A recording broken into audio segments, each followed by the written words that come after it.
won on the award and yes, the serious business. Have you heard of this curse? What do you make of it? Are you worried?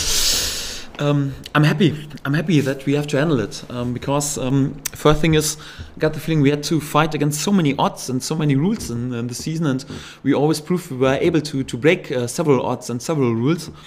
And for that, I'm not scared of this curse. And to be honest, I was looking forward to handle this curse because I got the feeling that's the final bit. Because when you think of all these pirate films, you know, so with I'm not sure, Pirates of the Caribbean, so with Johnny Depp, Keira Knightley, it's not that they go on the ship, drive and lift the treasure. It's always you have to fight against curse and setbacks. And my deep believing is you just are able to lift the treasure when you're able to beat curse and difficult situations. And that's what's right now what we have. We have to beat the curse.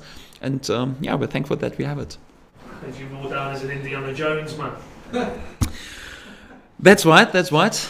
I'm not sure. No, Johnny Depp.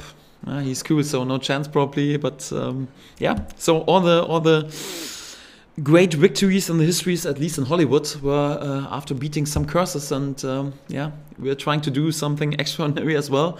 And yeah, right now we have to handle the curse. Okay, put that to one side. Good. Yeah, two different news. So sadly we can't involve Moritz Leitner tomorrow. So no chance. So and it was a bit bad surprise because we were all pretty much convinced that it was possible for him to go again on this weekend. But yeah, there are still some problems in his calf, and we have to wait a bit longer. Hopefully then for the Bristol game. So no chance for Moritz. He wasn't able to train with the team.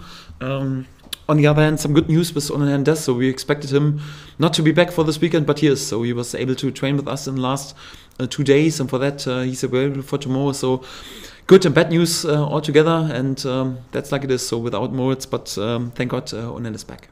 Yes, Kenny McLean is looking forward to come back into team training from tomorrow on. He will, because we have this game tomorrow.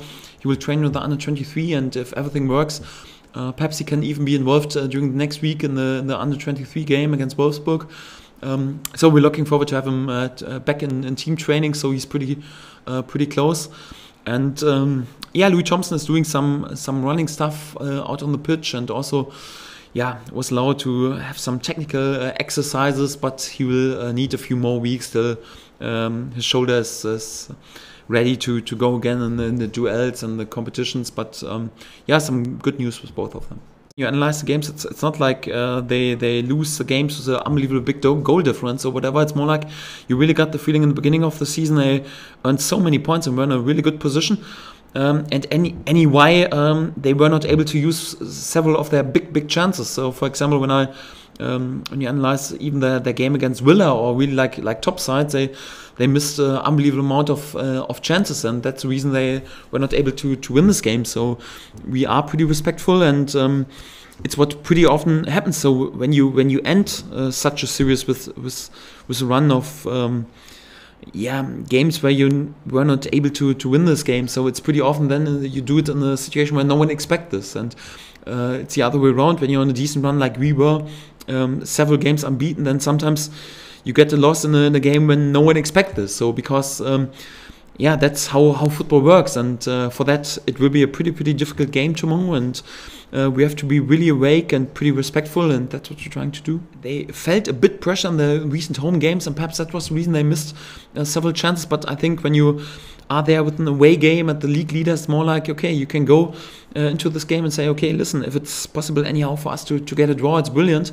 Yeah, and if we are there with one counter or set piece or a long ball and win the balls, and to go and lead, it's even better. So I think they will play without the big pressure tomorrow, and they are still an unbelievably experienced team, and they work together so long together with Phil Parkinson. I'm pretty sure they're not nervous or whatever. So it's more like they will stick together, and I'm expecting a side who will be pretty compact and solid in there, especially in protecting their own goal. And we have to be really awake.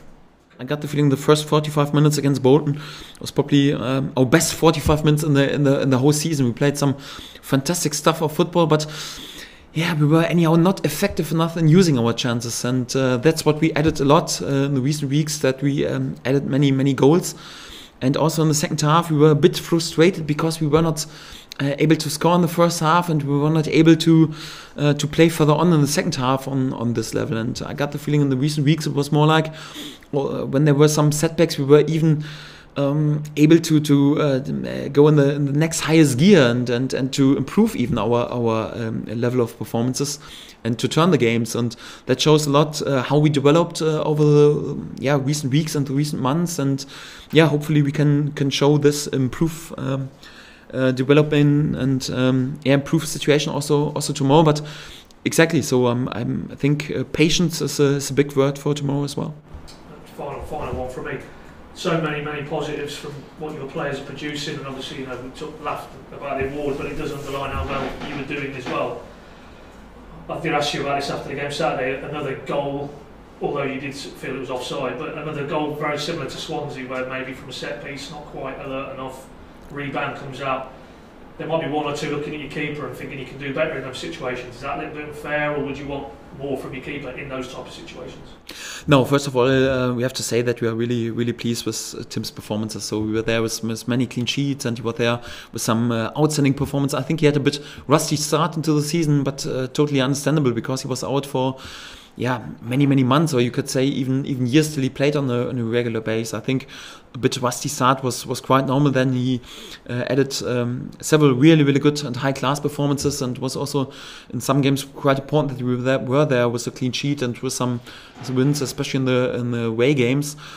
And of course we spoke about the situation that in the recent weeks there were one or two rebounds too much in the center after a strike or whatever, and Tim is always pretty self-critical, and he has high standards, and he thinks although it was offside and was a slight deflection of the strike, you could speak about the offside situation, you could speak about a slight deflection of the strike, and you could speak about, okay, he was happy that I just get my hands on it, but he was also self-critical and thinks, okay, I'm even able to save the ball or to put it to the corner again. And that's a situation we spoke about, and he's also pretty self-critical, but without losing the trust or whatever. I think in general he performs after a bit rusty start on the high class level, but all the three players are sometimes there with a slight mistake, and Tim could do better in a few situations, but we were still on top of the table with him, and we still won the games. And